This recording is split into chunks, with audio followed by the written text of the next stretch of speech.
You're tuned into The Air We Breathe, a conversation on how we can fight climate change and sustain a cleaner environment with Bennie Lee Williams and Lori Collins right here on Watch Lotus X. And last week we talked about Walmart, huge publicly traded company. So today I want to talk about Mars. And there's a few Hmm. things that I think are unique about Mars, starting with the fact that they're family owned. So they're not a publicly traded company. And I think most people know Mars for Mars candy bars, all the candy bars they make. But I didn't realize until I was researching them that they are also connected to Wrigley's chewing gum. The Mm. one of the founders was Mars Wrigley. Oh, So wow.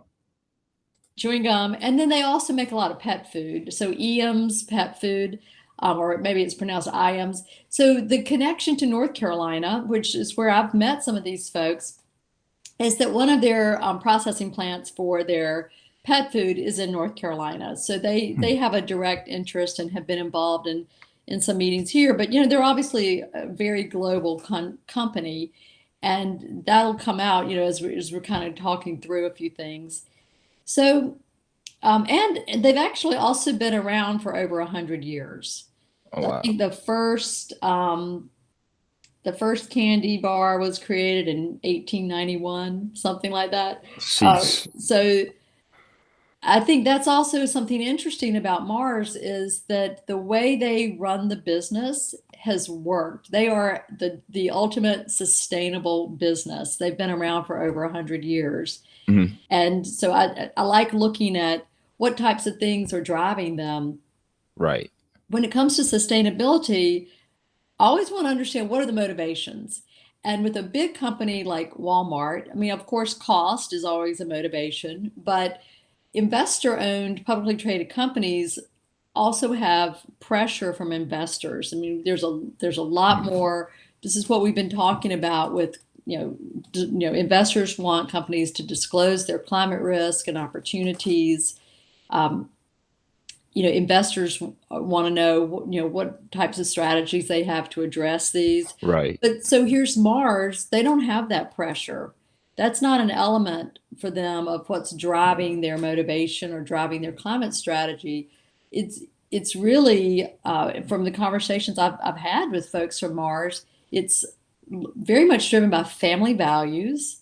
The Okay. family believes in sustainability and believes in preserving the environment and their employees. Hmm. And, when I did my dissertation several years ago on business leadership and on climate change and trying to understand motivations, I actually would hear that employees were one of the factors, but I kind of wondered of all the different Is motivations, it cost at right? the top of the list, you've got investors.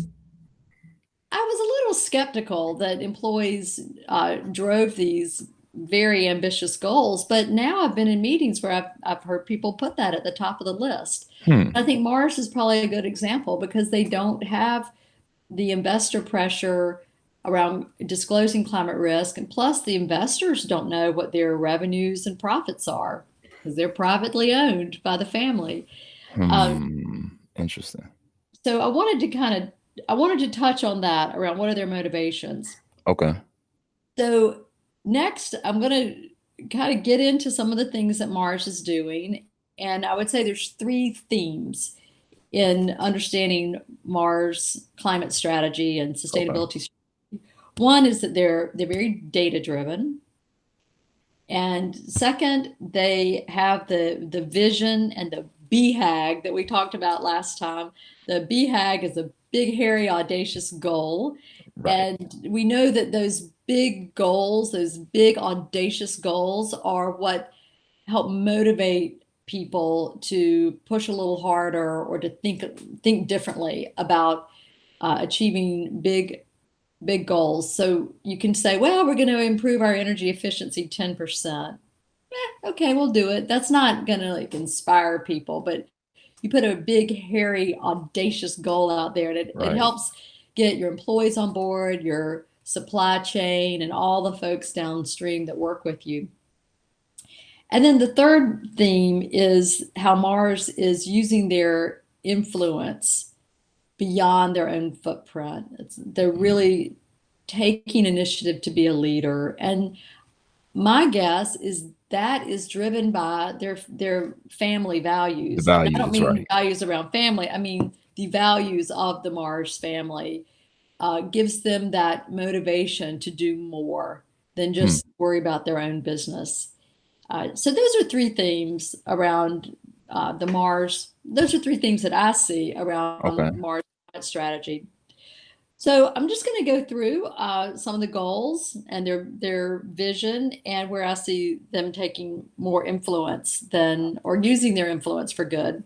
Okay, and I want to know when is a good time, I guess, in that period to ask a question because I have a Yeah. question if they could receive some pressure somewhere. I think the pressure, no, of course, this is Lori Collins talking. Right. I have been in some conversations with them, but I would say their pressure is from employees. And it's not pressure in a negative way, it's that they know it's something their employees value. So it helps them attract employees that feel like they are in alignment, that Mhm. employees want to work for a company that reflects their own values. And and I think it's part of employee satisfaction. And that because that's what I hear too. I think it's definitely for the employees that and Mhm, it's that's good to hear. Could it, them all well with them not being we know private owned mhm. and not having the maybe the investor pressure, could they receive do you think that they could receive pressure as dealing with other companies as like how we were talking about with Walmart and pressuring their vendors and their suppliers? Well, I think that a company like Mars probably gets pressure or uh, we'll call it motivation Motivation. from the big environmental groups, like a World Wildlife Fund is looking for Mm, big companies to work with. So I'll just use that one. And I don't know for sure, but or there's a company called Ceres that is right. based in Boston, and part of their goal is business leadership on climate change. So these big non-governmental organizations or NGOs they're called or big nonprofits are looking to, I mean, you can call it pressure or which I feel like is a little pejorative or motivation to go in and paint a picture and tell them here's what other big companies are doing. And Mhm. the nonprofits can play a role, a convening role to get CEOs to talk together. So a CEO from another company may not be a competitor to Mars, but is someone that's going to uh, can help influence another CEO in a different way. So I think that's one of the things uh, that the NGOs and the nonprofits can are doing that's helpful. They bring the CEOs together in a small group or one-on-one or very small groups to help motivate and help talk about this is what it meant to our employees. Mhm. This is what it means to our customers. This is how we managed it. And so it's a peer-to-peer pressure, motivation, inspiration. I like that. And I know that's happening. And Yeah. that was also when I did my dissertation on what motivates these companies. That was one of the things that came Peer out to peer. Yeah, that makes a lot of sense. where they can build trust. It's in a small group. They don't feel the pressure that they're being criticized or put on the spot. It could be one-on-one contact with another CEO or maybe 5 to 10 on small groups, and they feel like they're dealing with their peer, their equal, someone who Right. understands the pressures of, hey, we can't set crazy goals that we don't know if we can meet. Companies don't want to set goals and then miss them. So that's a Mhm. barrier. I don't want to set this lofty goal if I can't meet it. That would be unmotivating. Um, how do I manage that? And they can talk about these things as peers, it's as CEOs. Does that answer your question about No, no, that was yeah, because I was wondering. I said, yeah, you may not have the investor pressure, but I'm Mm. curious, maybe like, the other avenues as far as your peers, the other CEOs that you come across, the companies you're dealing with. I'm pretty sure it gets to a point where they want, because they have investors, and they would want to encourage that with them. Right, right. And yes, and I'm sure they study what is going to be the hot button for this Right, particular CEO. right. And it's that legacy of the family values. Is no, I don't know that for sure. That's an internal conversation, but my sense of Mars is that that's the type of thing that drives them. The legacy, the family values, their employees. And to last this long, yeah, it's definitely about legacy. Right. And they're thinking long term. They're not worried. In a way, it's helpful not to have the investors because they don't have to worry so much about short term profits and hitting that stock Mm, price every day and hitting those numbers every quarter for the stock for the earnings calls. They can think long term and they can look out on the horizon and think in a different way about what's going to provide this long-term sustainability of the Mars Corporation. right. And it's things like being able to attract great employees and great talent. And it's also things like uh, when you're in the pet food business, that's agriculture. So they have to Mhm. think about All agricultural the right. sustainability and farmers, and it's a real existential threat if you are worried about storm surge, sea level rise, droughts, temperatures that are too high that could just Right. wipe out crops. It's a very real uh, business issue. It's not theoretical. It's not ideological. That's Yeah. another thing. They're private. They don't need to be ideological, or they could be ideological. But when I say ideological, I guess I mean political. But for Yeah. a company, it's more about sustaining their raw materials, sustaining their operations. They're not going out and taking a stand for political reasons. Right, and in this day of age, so the consumers become so smart about their product. Businesses have become smart about who their suppliers, how they should be Mhm. create the product for their customers. So for them to last this long, it shows that, yeah, they want to maintain their values, but they also want to see what's going on so they can update themselves. Because in having a diverse mind, I'm thinking about what you're saying as far as the agriculture, they're able to maybe tap in and understand something now on the climate end over here that they can now bring to another department of their business. Right. Yes. Yeah. So So I'm sure they look at it across businesses. The yeah, pet food is what's based in North Carolina, and that's clearly agricultural driven. Candy, I guess, is driven by the sugar cane yeah, business. yeah, it's yeah. Anyway, so I'm going to get into a few details now. Okay. With some of their goals, some of their quantitative goals, they're very data driven. So their goals are set around what we talked about once before, science-based targets. Mm, So the science-based targets is a organization.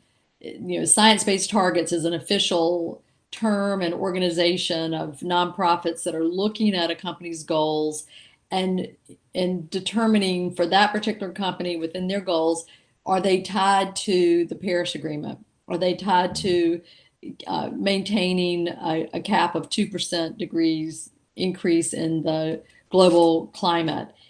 So that's being data driven. They're not just throwing a goal out that's purely aspirational. So some of their goals are things like reduce greenhouse gas emissions 27% by mm, 2025 mm. compared to 2015, and reduce greenhouse gas emissions by 67% by 2050, reduce water use 50% by 2025, keep land use flat. So that's a land, and I'll put a little bit more color on this. And because they are in the food business, they have a goal Mm, around packaging.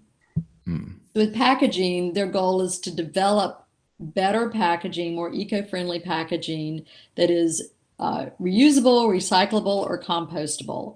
And to reduce virgin plastic use, so the first use of the plastic, Right. um, 25% by 2025. Now, those are good goals, but you don't like feel it. There are all these numbers. Right. You don't feel it. And that's what I mean by having a BHAG, something that is a big, hairy, audacious goal that you feel it.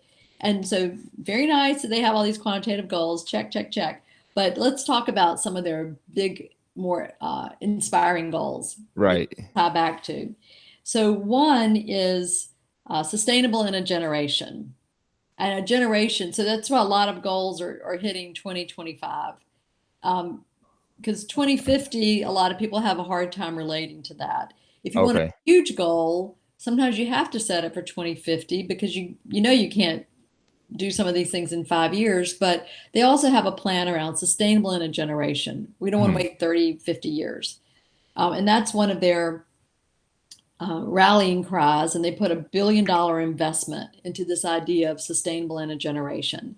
So that's one of their, big ideas. Okay. Another one is that no package becomes waste. And that's a great overarching vision and Right. ag. That's a big goal to Hmm. say no packaging becomes waste. I would like when they give out these details that they could put like a little teaser of how. Well, I'm sure they have a whole plan behind it. Okay. I mean, one is, reducing virgin plastic use, but that's not Right. becoming waste. Right. That's just like starting, like reducing the beginning of the cycle. Um, yeah, so they're the way they're approaching that is they're partnering with governments, Mm, they're partnering with peers and right. competitors, they're partnering with waste management companies. So, I got into an argument with someone. I mean, it's been sort of an ongoing discussion and I won't go off on a tangent, but there's some Right. goals in Charlotte around sustainability that some people feel like you can't hit that goal. Why set it? Mm, And so I've been having this argument around should you set a reasonable goal or should you set an ambitious goal? And you mm, could say that a goal like no package becomes waste is so hard to achieve and so unlikely yeah. that why even say it? And there's two schools of thought on that. Why Okay. even say it? It's like a throwaway because you can never hit it. My view is it's a moonshot. You need to have that idea that you're gonna go for it. You don't want any package to be waste. It changes the way you think. It Right. changes the that maybe you have less packaging. Mm, Maybe that's one of your strategies. Just figure out how to have less packaging. So there's not as much to figure out what to do with. Maybe you work um, these waste management companies to figure out how whatever the packaging is made out of can be mm, compostable. It doesn't right. sit in the landfill. Less plastic. Plastic doesn't break down. So what other materials can we use that either can break down and become compostable essentially, Right. or can be more easily recycled? So it changes the way you think. And I I just am a believer in that, and you see companies doing Yeah. it all the time. I think So, people are scared to change the way they think because of how costly they make and think it could be. well, I think people are scared of it because they don't want to put a goal out there that they can't hit. They feel like they lose credibility, and then there's just no Mm-hmm. motivation because it's not something you can ever achieve, so you just forget about it. Like if Right. somebody said to you, your goal is going to be 7 feet tall, you would just ignore the goal because you're like, well, I can't change it. I never can do that, so forget it. I personally think that when they set a goal like this, they do have some ideas about where to start and how to approach it. But yes, it is aspirational, but it drives you to think differently. Right. And so that's one thing they're doing. That's one of their big visionary BHAGs. Now, another pretty ambitious goal that is supposed to be achieved this year is Mm, to have 100% deforestation free palm oil.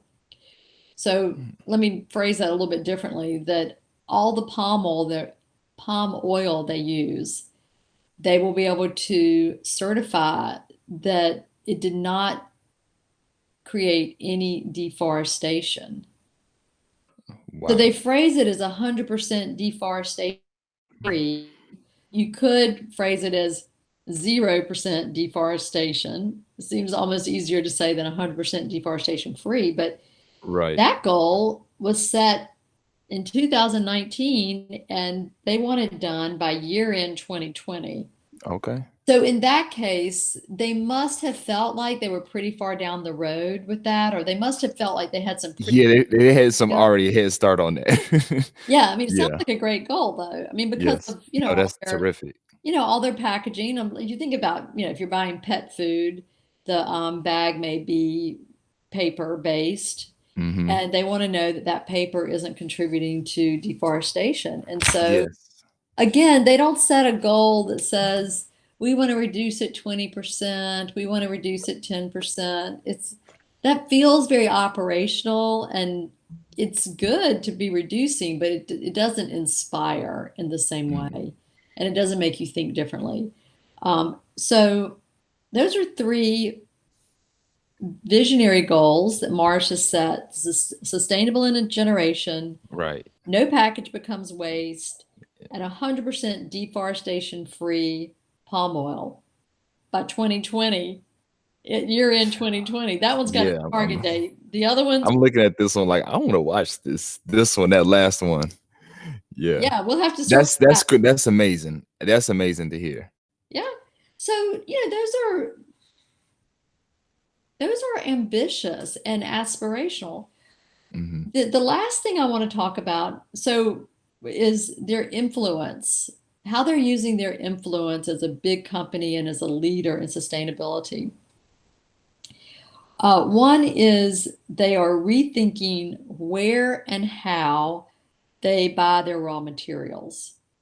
And when you get into raw materials, of course, that's scope 3 emissions. And we've kind of talked about scope 1 is when you're burning gas on your own property, Right. you're generating carbon emissions or greenhouse gas emissions on your own land and your own operation. Right. Scope 2 is buying electricity. So you're causing the emissions, but they're happening somewhere else at a coal plant and then the third is scope 3, which is all other. So it's all your upstream, downstream, all your suppliers, things that happen off your footprint, but you Right. caused it to happen. It could be your consumer use of the product. So the rethinking how and where and how they buy their raw materials is part of that scope 3.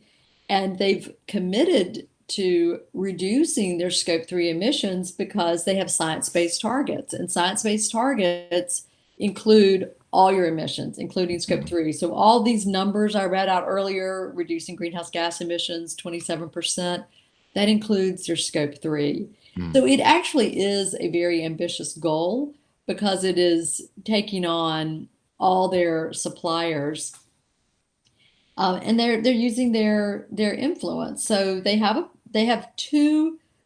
uh, two programs.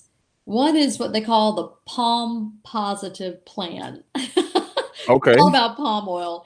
And that's where they started in 2019. This ties back to their 100% deforestation free Palm Positive Plan.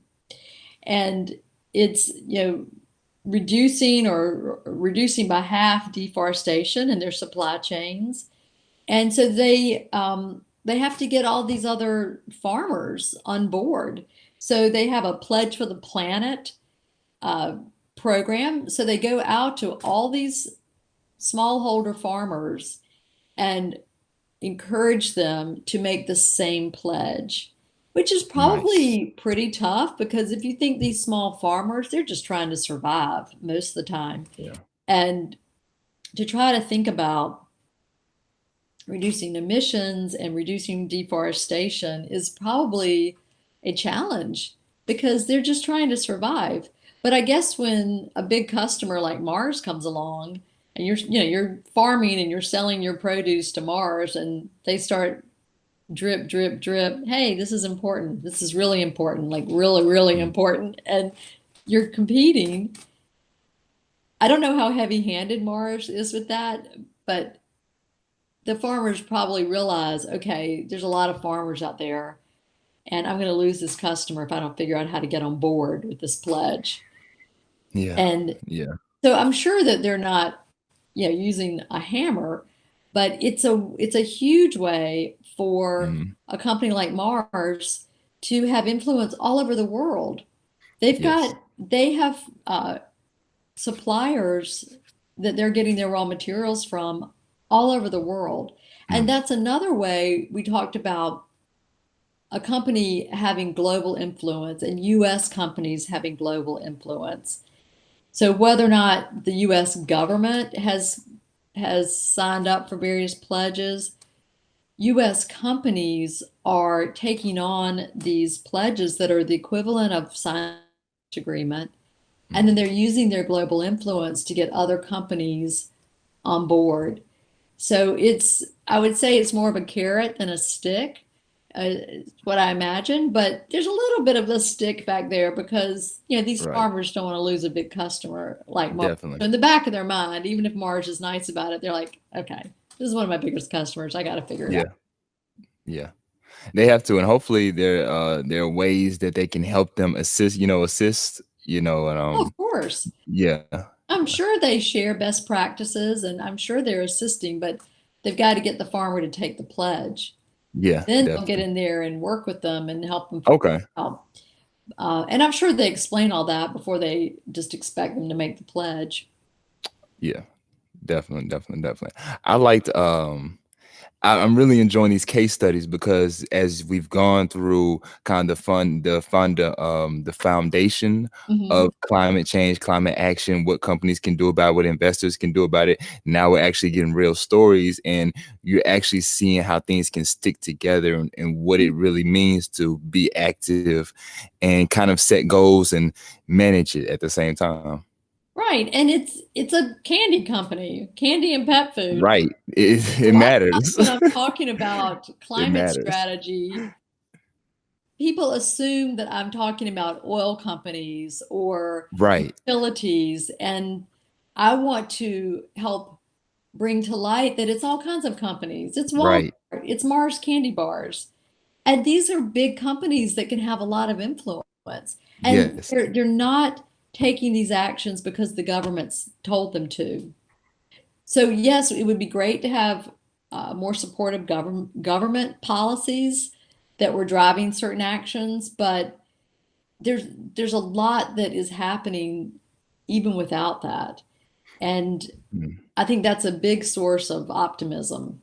Yes, especially when you hear the pledging that the companies want to influence on each other. So that is a key highlight right there. Influence each other and then influence all these farmers and suppliers, and it, it's it's got to be moving the needle. Yes. Yes. Yes.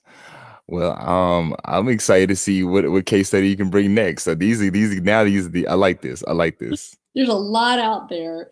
So maybe next time I'll talk about a financial company. Okay. There's a lot that the financial services companies are doing. So Okay. these are both more consumer oriented. So maybe next time we'll switch gears. Okay. Well, I'm intrigued in that. Yeah. There's all different ways to approach this, and Definitely. every company has to look at their own footprint, their own sphere of influence, and think about Right. for that specific company, where can they have the most influence? Where are they most contributing to greenhouse gas emissions? And so each company needs a unique and customized strategy. It's not one size fits all. Right, and the key thing, like even hearing about Mars, they when they were looking at their raw materials, Mhm. everybody there is a thing where you come to realize everybody has a part to play in it because you either have a product or a service or something, and you're still using something at the end of the day. So what are you using? And also for Mars, packaging is a big issue. Now with a Right, Walmart, packaging wasn't as much of an issue because Walmart is more the broker. Everybody's right, sending their products to Walmart to sell, but most of them are already packaged. Now Walmart probably has some packaging, but for the most part, the packaging for Walmart would be more of a scope 3. mm, it's somebody else's product. But for Mars, it's more direct. And so that's one of their top initiatives. Yes, yes, yes. Well, thank you, thank you, thank you yet Thank again. you. It's good to learn about how we can improve the quality of the air we breathe. So I'm grateful for you. All right. I'm grateful for you, Benny. Okay. Thank you. Enjoy your week, and I'll speak to you later. Thanks. You too. Thanks. Bye. Bye.